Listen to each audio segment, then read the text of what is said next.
excited for today? Yes! हामी आज के गर्न जाँदैछौँ थाहा छ? साइकल सिक्न जाँदैछौँ। Mountain biking real mountain biking सिक्न जाँदैछौँ। यो चाहिँ हामीले सात साइकल स्कुलको टिमबाट हामीले तपाईँहरूलाई ट्रेनिङ दिन्छ है। साइकलको founder Baby, you give me ice and fire. You're giving me wind and rain. You're some kind of butterfly. Baby, you give me midnight. You whip up my appetite. Sir हुनुहुन्छ हेर्दै हुनुहुन्छ है अनि हाम्रो हेटौडा साइक्लिङको तर्फबाट Well, I don't wanna jinx it, baby. Makan district cycling president हुनुहुन्छ and then Rajiv छ अरू हाम्रो Don't wanna overthink it, baby. सोसाइटीबाट हुनुहुन्छ राजु दाई है अलिक छेउ जानु सुन्यो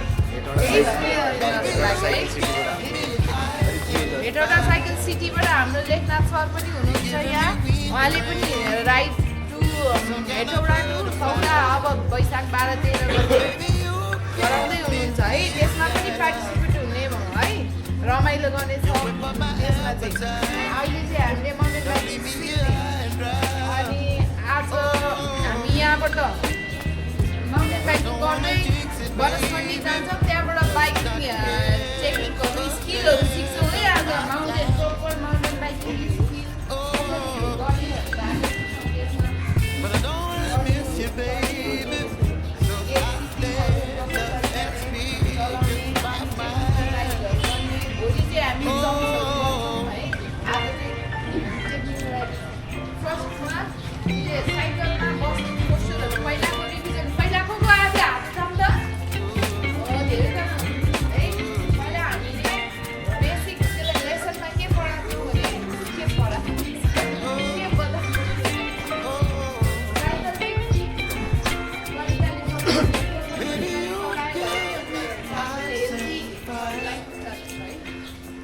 chilling wind and rain. You're some kind of butterfly. Baby, you give me midnight.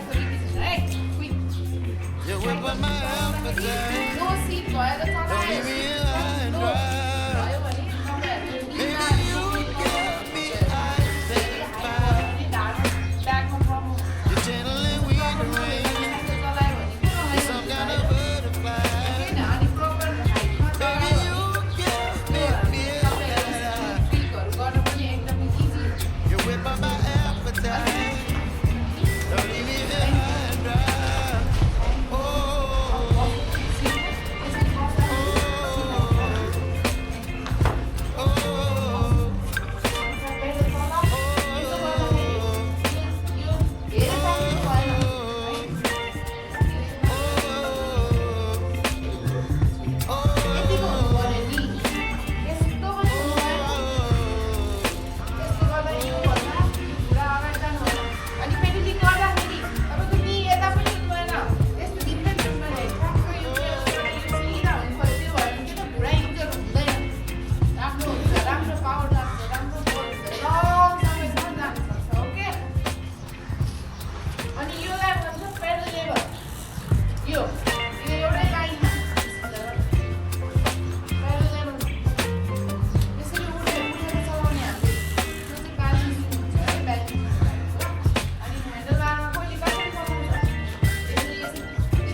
अब्स्टिकलहरू पनि त्यसलाई कसरी क्लियर गर्ने भन्ने बारेमा तपाईँलाई चाहिँ ब्रिफिङ हुन्छ सानो, त्यसपछि चाहिँ डेमोन्स्ट्रेसन हुन्छ, त्यसपछि तपाईँहरूले चाहिँ गर्दै जाने र गरिन्छ।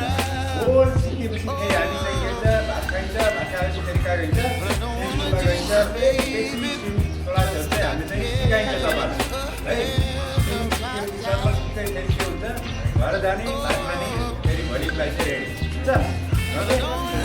साइकल चलाउँदाखेरि जहिलेसुकै हामीले चाहिँ कहाँ हेर्नु पऱ्यो, अहिले अगाडि चाहिँ हेर्नु पऱ्यो, मिनिमम भनेको 5 to 6 मिटर अगाडि चाहिँ हेर्नु पऱ्यो। किन reason why, because there is lot of obstacle होइन, काउ पनि हिँड्छ, मान्छे पनि हिँड्छ, बाइक पनि हिँड्छ होइन। सो हामीले चाहिँ आँखाले चाहिँ हेर्नु पऱ्यो, what are the hazard in front us, so we need to clear and we need to tackle होइन। सो हामीले विचार गर्नु पऱ्यो। सो अलवेज साइडमा चलाउनु पऱ्यो जहिलेसुकै पनि है। आज मात्रै होइन, भोलि मात्रै होइन, पछि पनि तपाईँले चाहिँ safety is most important for you. Okay, so जे सिकाएको छ त्यही चाहिँ आज सिकाउनु पऱ्यो। कुनै पनि क्वेसनहरू छ भने you must have to ask.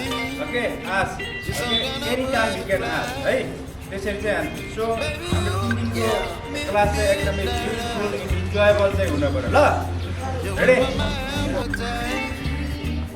यो मात्रै त्यस्तो होइन, यो मात्रै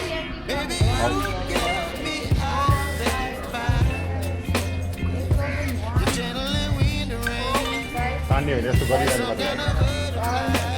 फेरि अर्कोतिर तान्ने 1 2 3 4 5 6 7 8 अर्को पनि 1 2 3 4 5 6 7 8 1 2 3 4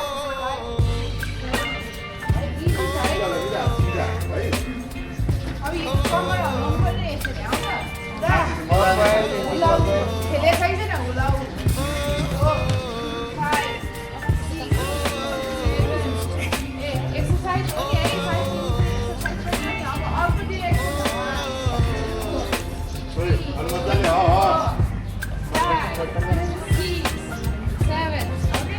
अब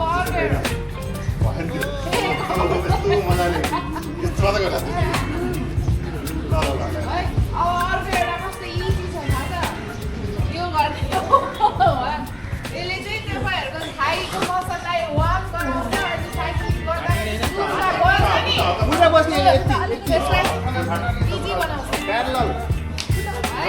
अलिकति घटाउने यो सोल्डरको लेभलमा राख्नु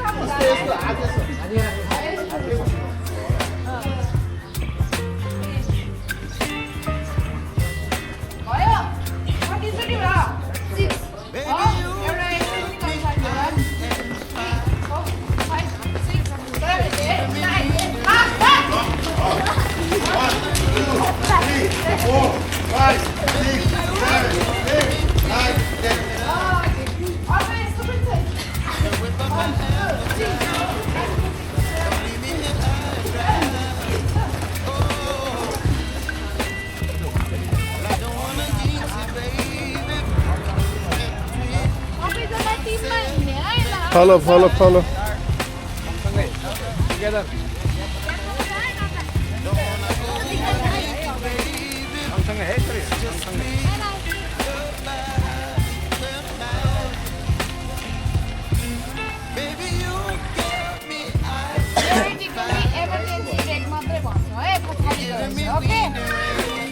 कन्फ्युज नहुने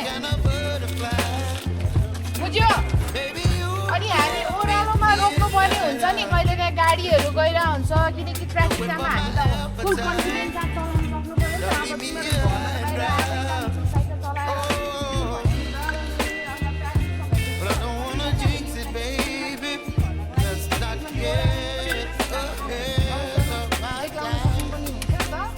सो हामी तिनवटा ग्रुपले डिफ्रेन्ट टाइममा एउटा सडे हेर्नुहुन्छ यो एक ग्रुपलाई सडे है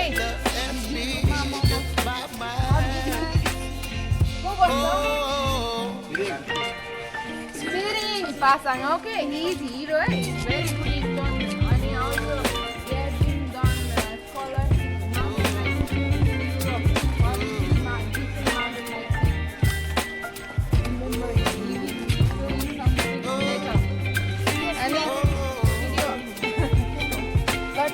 ब्रेकिङ नम्बर 1 भयो है अर्को कुरा पनि म अहिले नै भनिदिन्छु सेकेन्डमा हामी के सिक्छौँ गियर सिक्छौँ गियर हामी ब्रेकिङ गर्ने हामी पछाडि हो यो फ्ल्याट सेक्सन सकेपछि तर हामी उकालो चढेर जानु पर्यो नि त त्यहाँसम्म यो टुकटुक भाँडा right so we need to use our gear properly यदि गियर प्रपरली युज गर्न जानेन भने खुट्टा साह्रो हुन्छ खुट्टा गर्छ and then you're gonna give up and you don't like to ride anymore you don't like to continue your cycling यो सबै कुरा अभोइड गर्नलाई हामीलाई के रहेछ त नलेज चाहिन्छ नि त how to use your gear भन्ने है गियर चाहिँ इजी खुट्टा प्याडलिङ हुन्छ नि can you feel that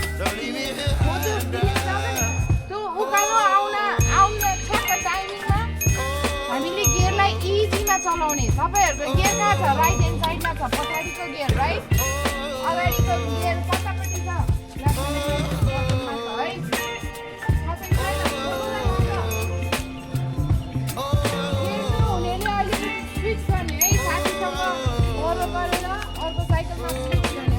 gear भएको साइकल किन युज गर्दा हामीले भन्दाखेरि तपाईँहरूको मसलहरू एकदमै नरम सफ्ट हुन्छ युआर भर्खर तपाईँहरू ग्रोन अप हुँदैछ नि त त्यो चाहिँ हर्ट नहोस् भित्र मसलहरू इन्जुरी नहोस् नच्यात्योस् हड्डीहरू नदुखोस् भनेर चाहिँ गियर युज गर्नुपर्छ है उकालो जाँदाखेरि धेरै बल नलागिकन इजीसँगले जानलाई नखट्ने गरी जानको लागि हामीले राइट साइडमा राइट गियर सेलेक्सन हुनुपर्छ अनि त्यो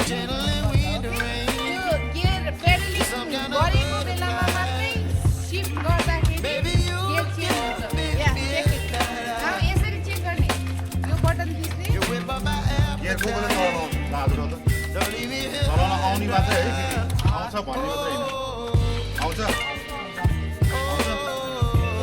पछाडि गियर कुन चाहिँ हातमा पछाडिको गियर गियरमा लानु पर्यो भने हार्डमा गर्नु पर्यो भने थाहा छ